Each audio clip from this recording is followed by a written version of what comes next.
बिस्मिल्लाहिर्रहमानिर्रहीम। अस्सलाम वालेकुम वरहमतुल्लाहि वबरकातुह। तो अब हम लोग देखेंगे रेगुलेशन ऑफ ग्लूकोनियोजेनेसिस। अब ग्लूकोनियोजेनेसिस को जो रेगुलेट करी होती है ना चीज़ें, वो हमारे पास होती हैं चार। सबसे पहले जो हमारे पास है ना, वो हमारे पास आएगा ग्लूकागॉन। अब ग्लूकागॉन बेसिकली कैसे रेगुलेट कर रहा होता है? ग्लूकागॉन हमारे पास ना, सबसे पहले हमने ना हार्मोनल कंट्रोल और ग्लाइकोलिसिस में भी पढ़ा था कि ग्लूकागॉन जो है ना, वो हमारे पास CAMP जो हमारे पास सिस्टम है ना, उसको एक्टिवेट करता है, जो कि हमारे पास उसको प्रोटीन काइनेज ए को एक्टिवेट करता है। प्रोटीन काइनेज ए जो कि फॉस्फोराइलेशन कॉज करता है। अब किसकी फॉस्फोराइलेशन? ग्लूकागॉन बेसिकली ना हमारे पास जो इरिवर्सिबल रिएक्शन होते हैं ना हमारे पास ग्लाइकोलिसिस के, उनके एंजाइम्स की फॉस्फोराइलेशन करवा के उनको इनएक्टिवेट करवाते हैं। कौन कौन से? फॉस्फोफ्रुक्टोकाइनेज 1, ठीक हो गया। इसकी फॉस्फोराइलेशन करवा के हमारे पास इसको इनएक्टिव करवा देता है। साथ प्रोटीन काइनेज, इसको फॉस्फोरेट करवा के इसकी इनएक्टिवेशन करवा देता है। तो ये दोनों जो है ना, ये बहुत इंपॉर्टेंट स्टेप्स हैं जो कि हमारे पास कंट्रोल करते हैं हमारे पास ग्लाइकोलिसिस को। स्पेशली हमारे पास जो फॉस्फोफ्रुक्टोकाइनेज 1, जब ये हमारे पास इनहिबिट हो जाता है ना, हमारे पास ये हमारे पास डायरेक्टली इनहिबिट नहीं होता। इसको हम कैसे इनहिबिट कराता है ये ग्लूकागॉन, ये बेसिकली मैं बताता हूँ। अब हमारे पास जो है ना, जो हमारे पास ग्लाइकोलिसिस का ग्लूकोनियोजेनेसिस का एंजाइम है, वो हमारे पास है फ्रुक्टोज 1,6 बिसफॉस्फेटेज, ठीक हो गया, फॉस्फेटेज। अब इससे जो हमारे पास नेगेटिव फीडबैक दे रहा होता है ना, वो हमारे पास दे रहा होता है फ्रुक्टोज 2,6 बिसफॉस्फेट, ठीक हो गया। फ्रुक्टोज 2,6 बिसफॉस्फेट जैसे नेगेटिव फीडबैक दे रहा होता है, और ये पॉजिटिव फीडबैक दे रहा होता है हमारे पास फॉस्फोफ्रुक्टोकाइनेज 1 को, ठीक हो गया। अब क्या होता है हमारे पास, जब ग्लूकागॉन का लेवल ज़्यादा होता है, इंसुलिन कम होती है, तो हमारे पास क्या होता है कि हमारे पास ना, अब ये जो फ्रुक्टोज 2,6 बिसफॉस्फेट है ना, इसकी सिंथेसिस हमारे पास करवा रहा होता है इसका एंजाइम फॉस्फोफ्रुक्टोकाइनेज 2। फॉस्फोफ्रुक्टोकाइनेज 2 जो है ना, वो हमारे पास इसकी सिंथेसिस कॉज करवा रहा होता है, ठीक हो गया। अब हमारे पास ना ये जो है ना, ये बेसिकली जो है ना, फॉस्फोरिलेशन और डिफॉस्फोरिलेशन से कंट्रोल होता है। अब ग्लूकागॉन का लेवल ज़्यादा हुआ, ग्लूकागॉन का लेवल ज़्यादा हुआ, इसने हमारे पास प्रोटीन काइनेज ए को एक्टिवेट करवा दिया। प्रोटीन काइनेज ए ने हमारे पास फॉस्फोफ्रुक्टोकाइनेज 2 को करवा दिया फॉस्फोरिलेशन, और इसको करवा दिया इनएक्टिव। अब जब ये इनएक्टिव हुआ तो फ्रुक्टोज 2,6 बिसफॉस्फेट जो है ना, ये हमारे पास कम हो गया। क्यों कम हो गया? कि काइनेज इनएक्टिव हो गया, और इसका जो फॉस्फेटेज पार्ट है, हमने पढ़ा हुआ है पहले, फॉस्फेटेज पार्ट इसका एक्टिवेट हो जाएगा, और वो हमारे पास इसको कन्वर्ट करवा देगा फ्रुक्टोज 6 फॉस्फेट के अंदर। इसकी अमाउंट कम हुई, तो हमारे पास फ्रुक्टोज 1,6 बिसफॉस्फेटेज जो है ना, ये हमारे पास हो गया एक्टिवेट, और फॉस्फोफ्रुक्टोकाइनेज 1 जो है ना, ये हमारे पास हो गया इनएक्टिवेट। तो इस तरह हमारे पास जो है ना, ग्लूकागॉन हमारे पास इस स्टेप को कंट्रोल करवाता है। और ये हमारे पास जो है ना, रेसिप्रोकल इनका रिलेशनशिप होता है कि ये दोनों हमारे पास जो है ना, ये रेसिप्रोकली एक्ट कर रहे होते हैं ना, यानी ये कन्वर्ट करवा रहा होता है फ्रुक्टोज 6 फॉस्फेट को फ्रुक्टोज 1,6 बिसफॉस्फेट में, और ये करवा रहा होता है फ्रुक्टोज 1,6 बिसफॉस्फेट को फ्रुक्टोज 6 फॉस्फेट में। तो ये हमारे पास इस वजह से, जब ग्लूकागॉन ज़्यादा होता है तो ये इसको एक्टिवेट करवाता है, और इसको हमारे पास इनएक्टिवेट करवा देता है। दूसरा ग्लूकागॉन क्या करता है कि हमारे पास प्रोटीन काइनेज जो है ना, इसकी भी फॉस्फोरिलेशन करवा के, और ये हमने पढ़ा भी था, ये अगर किसी को याद हो कि ये हमारे पास जो है ना, हमने अगर आपने पास वीडियो देखी है कि फॉस्फोरूटोकाइनेज जो है, ये लीवर के अंदर हमारे पास फॉस्फोरिलेशन से कंट्रोल होता है। बाकी हमारे पास जगहों पे ये फॉस्फोरिलेशन से कंट्रोल नहीं होता। जो हमारे पास की फॉस्फोरिलेशन से कंट्रोल है, वो लीवर के अंदर होता है। क्यों? बिकॉज ग्लूकोनियोजेनेसिस की 90% जो है वो तो होती ही लीवर के अंदर है, इसीलिए हमारे पास लीवर में इसको कंट्रोल करना जरूरी है, ताकि हमारे पास जो पायरोवेट को हम फॉस्फोनिल पायरोवेट बना रहे हैं हम रिवर्स में लेके जाके, वो हमारे पास जो जिस हमने अभी पहले मैकेनिज्म में पढ़ा है, वो दोबारा हमारे पास कन्वर्ट ना हो, पायरोवेट में कंट्रोल ना हो। इसको बचाने के लिए हमारे पास जो है ना, लीवर के अंदर इसको हम फॉस्फोरिलेशन से कंट्रोल करते हैं। ग्लूकागॉन जो है वो हमारे पास इसको इनहिबिट कॉज कर देता है। जो एक और काम जो हमारे पास ग्लूकागॉन तीसरा हमारे पास जो काम करता है ना, वो हमारे पास ये कि जो हमारे पास था ना enzyme phosphoenol pyruvate carboxy kinase, इसकी हमारे पास ट्रांसक्रिप्शन को बढ़ा देता है। यानी क्या मतलब इसका? कि इसको हमारे पास ये ज़्यादा से ज़्यादा मैन्युफैक्चरिंग को बढ़ा देता है, यानी इसकी प्रोडक्शन हमारे पास बढ़ जाती है फॉस्फोइनोल पायरोवेट कार्बोक्सी काइनेज को, ठीक हो गया। ये हमारे पास इसका दूसरा कंट्रोल हो गया। जब हमारे पास इसका दूसरा कंट्रोल हो गया, ये हमारे पास इसका, तो अब हमारे पास इससे क्या बना? एक तो ये हमारे पास ना जो बेसिकली करवाता है ना, क्योंकि हमारे पास ग्लूकागॉन CAMP पाथवे को एक्टिवेट करवाता है ना, तो हमारे पास CAMP जो इसका ट्रांसक्रिप्शन फैक्टर होता है ना, ट्रांसक्रिप्शन फैक्टर जो एक ट्रांसक्रिप्शन कॉज करा रहा था, वो हमारे पास होता है CAMP response element binding protein. ठीक हो गया, बाइंडिंग प्रोटीन, या इसको हम दूसरा नाम लेते हैं CAMP का CREB प्रोटीन।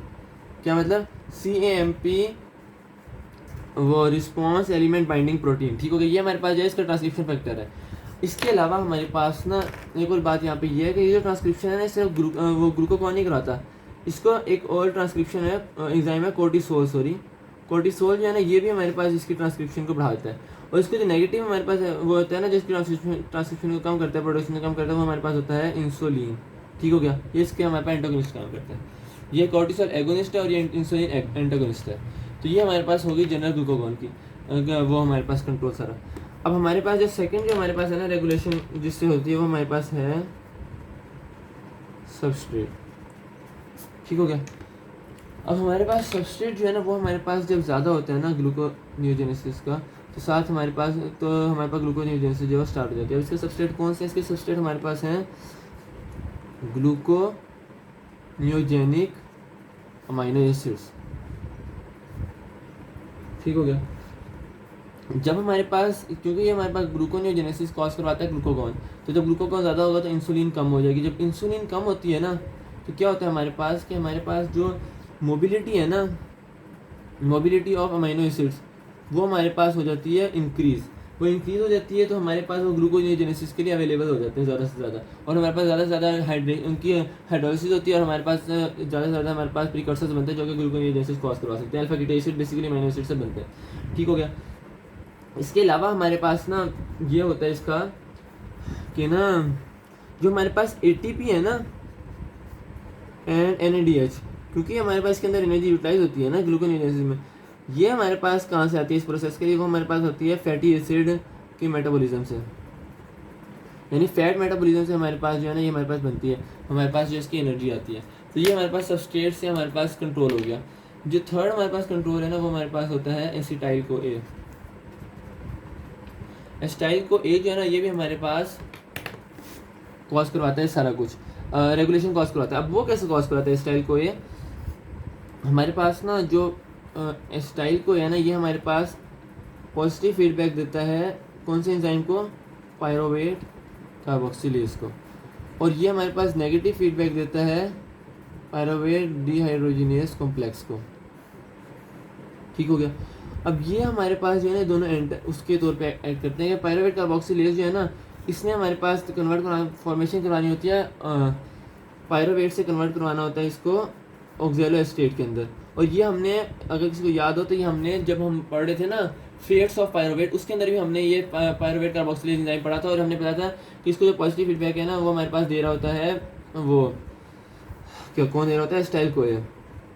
स्टाइल को इसको पॉजिटिव फीडबैक दे रहा होता है, और इसको नेगेटिव फीडबैक कैसे है कि पायरोवेट डिहाइड्रोजिनेस कॉम्प्लेक्स नहीं, हमने पढ़ा था कि ये हमारे पास कंट्रोल हो रहा होता है PDH काइनेज और PDH फॉस्फेटेज से।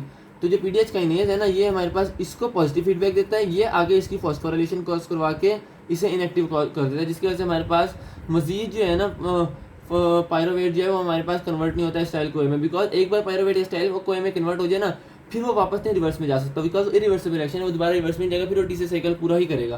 तो इस वजह से हमारे पास जो है ना स्टाइल कोई जब ज़्यादा होता है ना तो वो इसको कहता है कि यार मैं पहले बहुत ज़्यादा हो गया, वो इसे इनहिबिट करवा देता है, और साथ पायरोवेट कार्बोक्सिलेज को एक्टिवेट करवाते हैं ताकि पायरोवेट जो है वो हमारे पास स्टोर ना हो, बिकॉज हो नहीं सकता ना अगर पायरोवेट यहाँ पे स्टोर हो जाए। तो हमने जैसा बताया था कि शुरू में पहले वीडियोज़ में कि NADH जो है हमारे पास बॉडी, NAD जो है हमारे पास बॉडी में लिमिटेड होता है, तो जब ग्लाइकोलाइसिस के दौरान वो NADH में कन्वर्ट हो जाता है ना हमारे पास, जो ग्लाइकोलाइड से 1,3-बिस्फॉस्फोग्लिसरेट बनता है, तो ये हमारे पास यूटिलाइज होना ज़रूरी होता है। तो ये हमारे पास जब TC साइकिल हमारे पास फुल हुआ पड़ा है या इलेक्ट्रॉन ट्रांसफर चेन फुल हुई पड़ी है, यूटिलाइज नहीं हो सकता, तो फिर ये यूटिलाइज इस तरह हो जाता है कि पायरोवेट से ज़ेरो स्टेट के हमारे पास दौरान ये हमारे पास यूटिलाइज हो जाता है, यानी ये डायरेक्ट यूटिलाइज नहीं होता, बल्कि जिस तरह हमने पढ़ा है ना कि सबसे पहले तो ये वो मैं जब ऑक्जेलेट से मेलेट में कन्वर्ट होगा तभी हमारे पास यूटिलाइज हो जाएगा, और उसके बाद फिर वापस जब साइटोप्लाज्म में जाके मेलेट्स दोबारा बन जाएगा, और ये फिर हमारे पास वापस जब 1,3-बिस्फॉस्फोग्लिसरेट से ग्लाइकोलाइड फॉस्फेट बनेगा तब हमारे पास यूटिलाइज हो जाएगा NADH।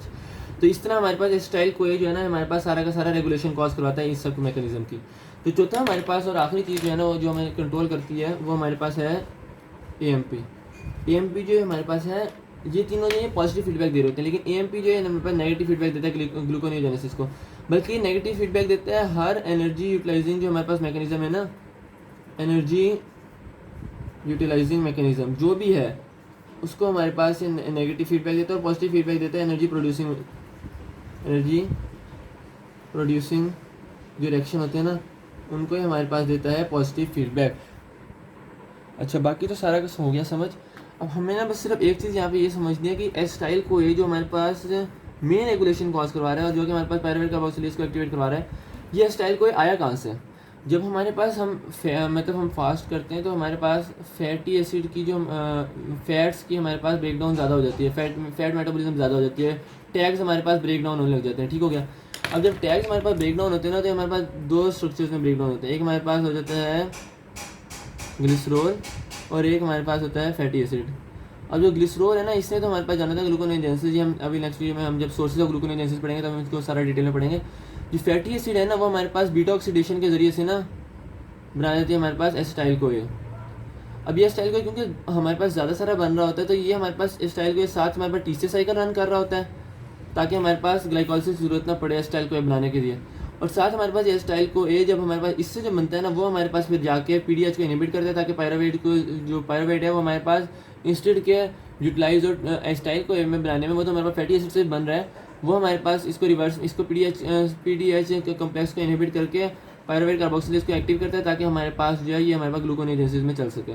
तो ये हमारे पास टोटल है सारा का सारा हमारे पास कंट्रोल। तो अब हम देखें अगर हम इसको एक बार समराइज यहाँ पे कर दें इस पेज में, तो इसको जो हमारे पास कर रहा था वो हमारे पास एसिटाइल को ही कंट्रोल कर रहा है। जो फॉस्फेनिल पायरुवेट कार्बोक्सीकाइनेज है ना ये देखिए हमारे पास, तो इसको हमारे पास कंट्रोल कर रहा था ग्लूकागॉन। ठीक हो गया, ग्लूकागॉन इससे भी ग्लूकागॉन कर रहा था। और ये जो हमारे पास ये तो हमारे पास होता ही सिर्फ उनमें है जो कि ग्लूकोनियोजेनिक है, उनके अलावा ये हमारे पास होता नहीं, तो इसके कंट्रोल की हमारे पास इतना ज़्यादा जरूरत नहीं होती। ठीक हो गया। तो ये हमारे पास जो है सारा का सारा था कंट्रोल ऑफ ग्लूकोनियोजेनेसिस।